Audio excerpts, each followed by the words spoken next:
सल्ला मरी की क्या औकात है कि अखिलेश यादव की राजनीति देखने के लिए? सल्ला मरी पत्रकारिता करते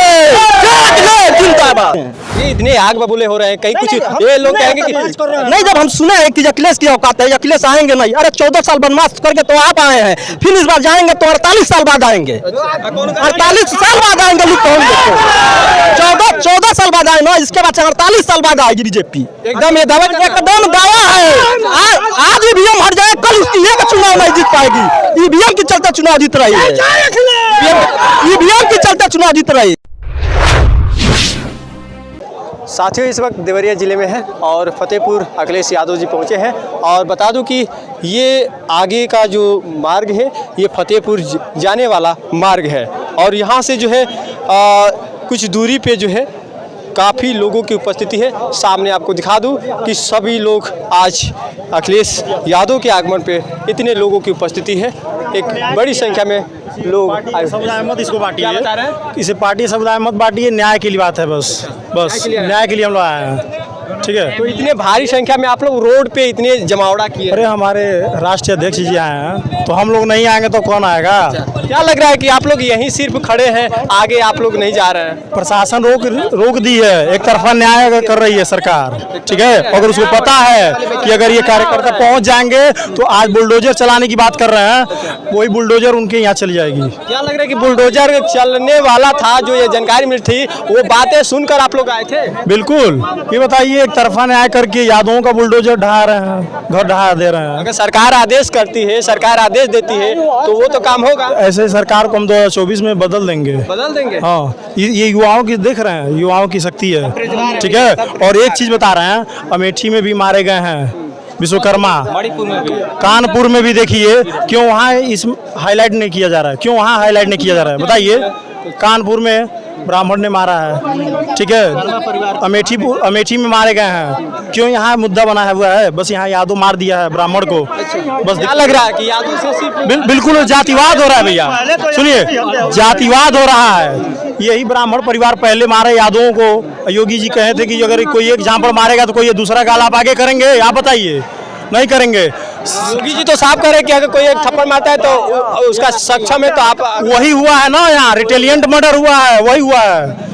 ये उन्होंने मारा, वो पलटवार किए, जो कि ये भी कह रहे हैं, सरकार कह रही है कि भूमाफिया थे। बताइए, आज तक ये केस नहीं होगा, केस थाने में जाकर पता करिए, बताइए कहाँ से ये हुए। जांच में तो ये पता चल रहा है कि उनका जो है घर बंजर में पड़ रहा है। अवैध नहीं है, उनके पिताजी आर्मी में रह चुके हैं। आप जाइए पता करिए, वो आर्मी के पैसे से बना हुआ घर है, तो कैसे अवैध? प्रकाश दुबे के घर से बयान आ रहा है कि उनका घर जो है बंजर में जितना पड़ रहा है उसको ढाया जाए। नहीं, ये गलत बात है। वो खुद अपनी मकान अपील कर रहे हैं, सरकार से मांगे हो रही है कि आखिरकार कब बाबा वो बुलडोजर चलवाएंगे। नहीं, देखिए, वो अपनी मकान तो बनवा ही नहीं पा रहे हैं, जाहिर सी बात है। दूसरों की मकान ढहाने की बात कर रहे हैं, तो क्यों? मकान बनाना इतना आसान चीज़ नहीं है इस महंगाई के ज़माने में, ठीक है। और बेरोजगार सभी लोग बैठे हैं भैया। अगर आपके पास 10 रुपया नहीं है ना, तो कोई हुई नहीं आएगा, ये बताइए। हाँ, देने वाला नहीं है। अगर सरकार कुछ करी, चप्पे पुलिस प्रशासन पूरा जो है हर एक मोहल्ले के जो है अंदर मौजूद है पुलिस प्रशासन। क्या लग रहा है कि सिर्फ सत्य प्रकाश दुबे के परिवार के साथ है, प्रेमचंद यादव के साथ नहीं है? नहीं है भैया, उसके बालक जो मारा है प्रेमचंद यादव को, उसी को संरक्षण दे रहे हैं। भाजपा का विधायक कैसे कह रहे हैं? शोक सभा में जाके सीधे हाथ उठवा दे रहे हैं, लग रहे हैं इलेक्शन लड़ रहे हैं। बताइए, अगर ये न्याय देना होता तो जैसे पहले उनको मिले आके योगी जी, प्रेमचंद के परिवार से तो भी मिलना चाहिए। एक भी ट्वीट किए हैं, एक भी बार प्रेमचंद यादव के लिए ट्वीट किए हैं? आप दिखाइए, हमको स्क्रीनशॉट लेकर दिखा दिएगा। उस दिन से हम लोग भी बेरोजगार बैठे हैं, हम लोग भी तैयारी करते हैं भैया, हम लोग भी आर्मी के दौड़ देखते हैं। आज तक कोई वैकेंसी नहीं है, आ रही है बस लॉलीपॉप चटाने के लिए आ रही है। 2022 वाला इलेक्शन हुआ, उससे पहले हुआ कि हम रोजगार देंगे, भर्ती आने वाली थी, निरस्त हो गई। पैसा हम लोग लगाए, वो भी पैसा सरकार ले ली, तो पैसा वापस करा दीजिए। फिर 2024 का इलेक्शन आने वाला है, अभी आएगी वैकेंसी, आएगी, पता होगा सबको आने वाला है कि वैकेंसी आ रही है। सभी लोग इसी उम्मीद पे तैयारी कर रहे हैं कि 2024 में उनको रोजगार मिलेगा। और ये रोजगार नहीं मिलेगा, ये बस केवल लॉलीपॉप है दिखाने के लिए, ठीक है। और आप जैसे जाएंगे वहाँ से हट जाएगी, सरकार बदलेगी, तुरंत अपना। अखिलेश यादव के आने पर क्या उम्मीदें लग रहा है? हमको लग रहा है कि न्याय मिलेगा, न्याय मिलेगा, लग रहा है न्याय मिलेगा। उम्मीद की साइकिल है, उम्मीद है, उम्मीद है मिलेगा। बहुत अच्छे आदमी थे, अच्छे आदमी थे। जी तो आप अगल बगल आप पूछ सकते हैं, दुकानदार से, चाहे इस चौराहे पे कहीं पूछ सकते इस हैं। क्षेत्र के मसीहा माने जाते थे वो। मसीहा। हाँ, अगर दबंग होते, भूमाफिया होते तो ऐसे उनको समर्थन नहीं मिलता भैया। और एक चीज़ बता रहे हैं, ये खुद तानाशाही की सरकार है, ठीक है। 15% है, 15%। अब ये सोचिए, ओबीसी अगर ST SC OBC अनुसूचित के लोग अगर नहीं जगें तो इसी तरह होगा। केवल वोट लेने के लिए हम हिंदू हैं। एक और बात आ रही है कि यादव समाज के लोग जो है एक तरफा अपना एकजुट बना लिए हैं, ब्राह्मण के जो है ये जातिवाद करते हुए ब्राह्मण नाम यादव का। भैया ये देखिए, आज क्या दिक्कत है, आज इन्होंने ही राजनीति पहले एक तरफा किया है। अगर उस दुबे जी के बालक को ले जाकर संरक्षण दे रहे हैं, उसी तरह अगर प्रेमचंद यादव के यहाँ आए होते तो एक तरफा राजनीति नहीं होती। केवल उसको बचाने की काम कर रही है ये सरकार। और यादवों को पता नहीं क्या इनसे दिक्कत है या समस्या है, हर एक जगह टारगेट केवल यादवों को कर रहे हैं। और एक चीज़ बताएं आपको, पहली बात तो ये जातिवादी सल्लम मणि त्रिपाठी जो देवरिया सदर के विधायक हैं, उन्होंने ही स्टार्ट किया है। हाँ, और यादवों का कहीं वो नहीं है। यादव भैया सबके लिए लड़े हैं। इतिहास देखिए आप, किसी के लिए नहीं, जातिवाद नहीं करते हैं। और हम लोगों का अधिकार से वंचित रखने का काम ये सरकार कर रही है, ठीक है। और ये आज ST SC OBC के लोग अगर नहीं जगें तो ये केवल इसी तरह हम लोग को यूज़ करेंगे और यूज़ करके फेंक देंगे।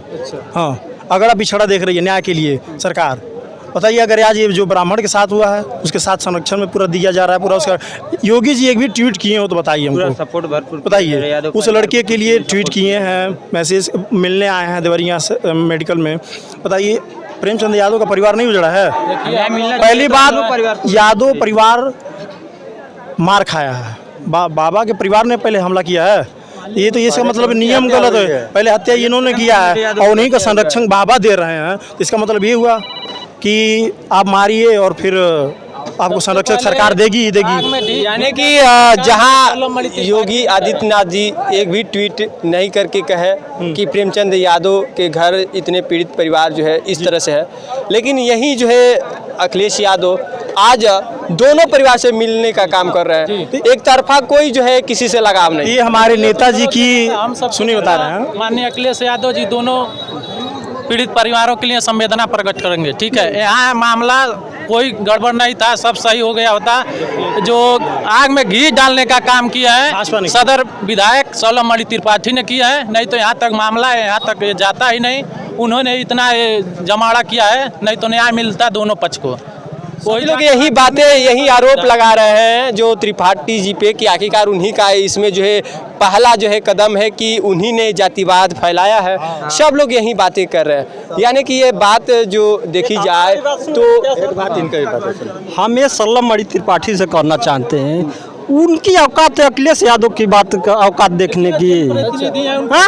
अखिलेश यादव के घर में पूरे विश्व की सबसे बड़ा राजनीति घराना है, 8 सांसद रहे एक परिवार में, और एक विधायक होकर पहले पत्रकार रहकर और अखिलेश यादव की औकात की बात करने लगेंगे। अखिलेश यादव मंत्री रहा है, 4 बार सांसद रहा है, उसके बारे में लोग कह रहे हैं कि अखिलेश की औकात है।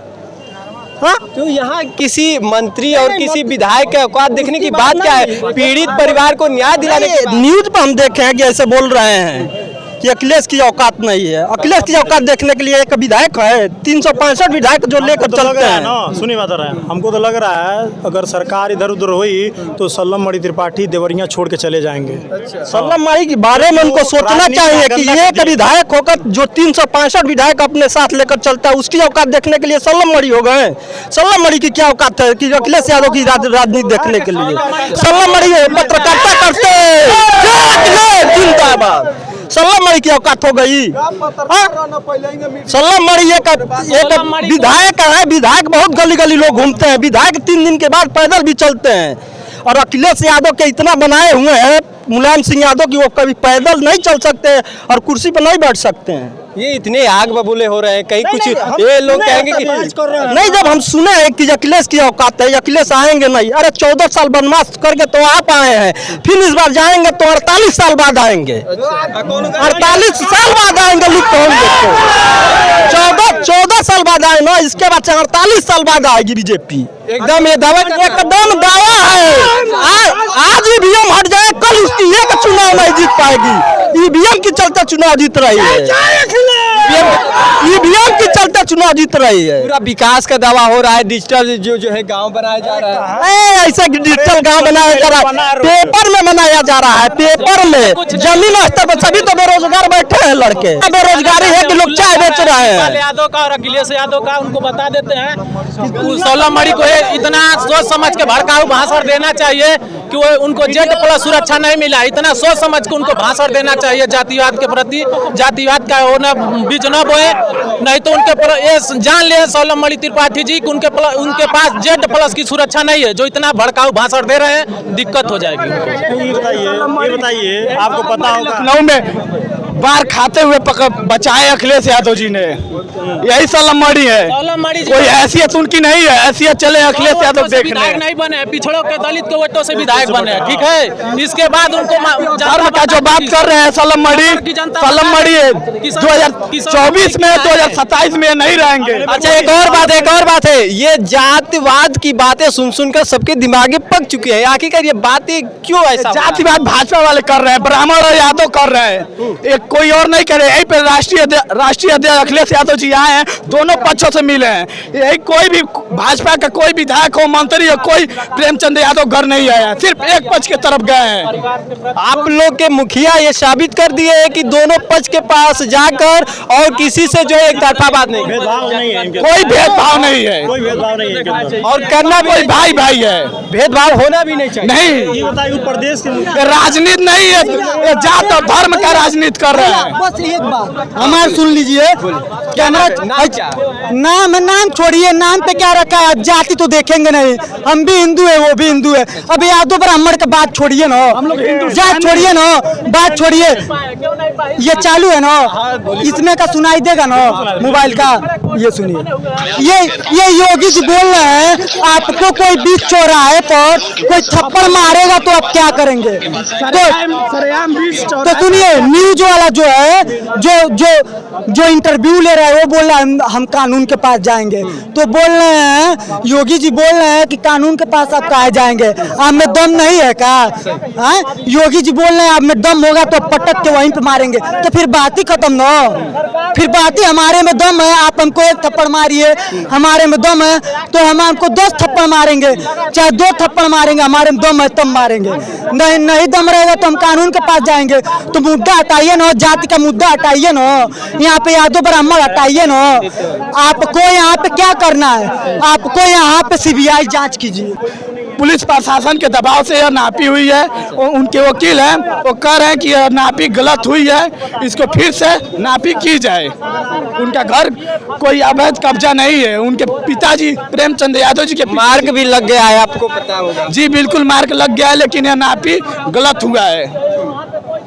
नापी आप लोग ये भाजपा वाले देवरिया सदर विधायक है जो देवेश दुबे उसे अपने घर बैठाए हैं।